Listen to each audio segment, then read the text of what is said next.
अब एक बड़ा सवाल ये खड़ा हो गया है कि जिस तरह से अब धीरे धीरे क्या बीजेपी में बगावत तैयार है, क्या बीजेपी में बगावत होने वाली है, क्या जो दो आदमी पूरे बीजेपी को चला रहे हैं अमित शाह और नरेंद्र मोदी, इनके खिलाफ अब लोगों ने आवाज़ उठाना शुरू कर दिया है, क्या इनके खिलाफ अब लोग बोलने लगे हैं। लोग डरते थे कि अगर आपने नरेंद्र मोदी के खिलाफ, सिस्टम के खिलाफ, प्रधानमंत्री के खिलाफ या अमित शाह के खिलाफ अगर आपने कुछ बोला तो या तो अगली बार आपको टिकट नहीं मिलेगा या आपके ऊपर एजेंसियां लगा दी जाएंगी। ये डर न सिर्फ गैर बीजेपी एमपीज को था बल्कि ये डर बीजेपी के एमपीज को भी था कि अगर उन्होंने कोई बात बोली तो वो मुसीबत में पड़ सकते हैं, उनके खिलाफ जांच शुरू हो सकती है, उनके खिलाफ कार्रवाई हो सकती है या उनको अगली बार पार्टी टिकट नहीं देगी। इस तरह का डर लोगों के अंदर बैठा हुआ था। यही वजह थी कि कोई भी बोलने को तैयार नहीं होता था। लेकिन आज जिस तरह के हालात पूरे देश में देखने को आ रहे हैं तो उसके बाद कुछ एमपीज और कुछ एमएलएज ने अपनी जबान खोलनी शुरू कर दी है। उन्होंने बोलना शुरू कर दिया है सिस्टम के खिलाफ, उन्होंने बोलना शुरू कर दिया है अपने ही मुख्यमंत्रियों के खिलाफ, और उन्होंने बोलना शुरू कर दिया है कि किस तरह से प्रशासन की आंखों से आप देख रहे हैं और प्रशासन आपको गलत जानकारियां दे रहा है। इस तरह के कुछ लेटर्स उत्तर प्रदेश के मुख्यमंत्री को लिखे गए हैं एमएलएज के जरिए और एमपीज के जरिए, प्रधानमंत्री को भी लिखे गए हैं। और सवाल किया गया है कि इस भयानक स्थिति में आपको सच क्यों नहीं दिखाई दे रहा है। आपने आज तक प्रशासन की आंख जो पट्टियां हैं वो अपनी आंखों पर क्यों बांध रखी हैं। जो प्रशासन आपको दिखा रहा है वही आप देखने पर मजबूर क्यों हैं। आप ग्राउंड पर उतरिए, आप देखिए।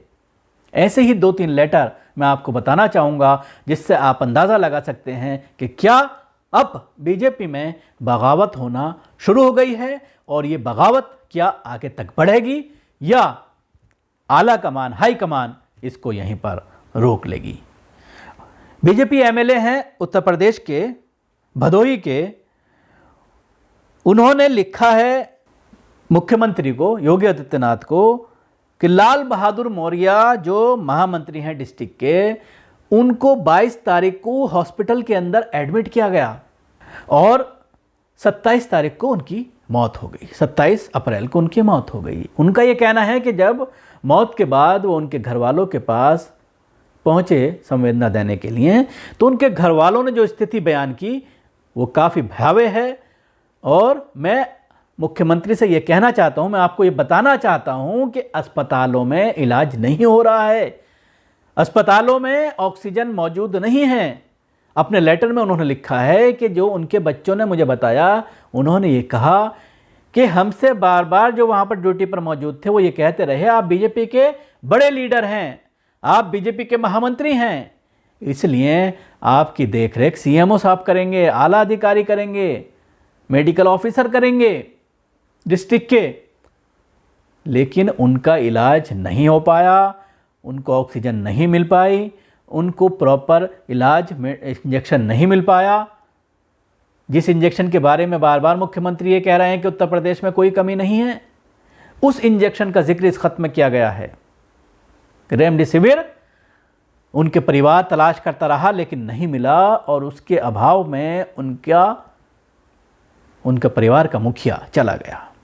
ये एक लेटर है जो योगी आदित्यनाथ को लिखा गया है। दूसरा लेटर बीजेपी के एमपी हैं राजेंद्र अग्रवाल,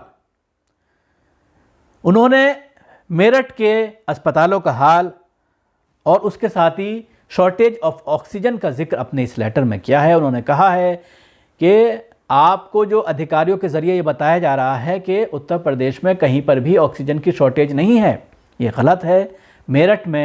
मेरठ के अस्पतालों में, सरकारी अस्पताल में ऑक्सीजन नहीं है, लोग ऑक्सीजन के अभाव में जान गंवा रहे हैं। तो राजेंद्र अग्रवाल ने साफ तौर पर मुख्यमंत्री से सवाल किया है ऑक्सीजन को लेकर, ऑक्सीजन की कमी का रोना रोया है और ये कहा है कि आपको जो अधिकारी बता रहे हैं वो गलत बता रहे हैं कि ऑक्सीजन की कोई कमी नहीं है, ऑक्सीजन पर्याप्त मात्रा में अस्पतालों में मौजूद नहीं है, लोग ऑक्सीजन के लिए दर दर की ठोकरें खा रहे हैं। तीसरा लेटर बलरामपुर के ही एक बीजेपी लीडर ने लिखा है, कौशल किशोर।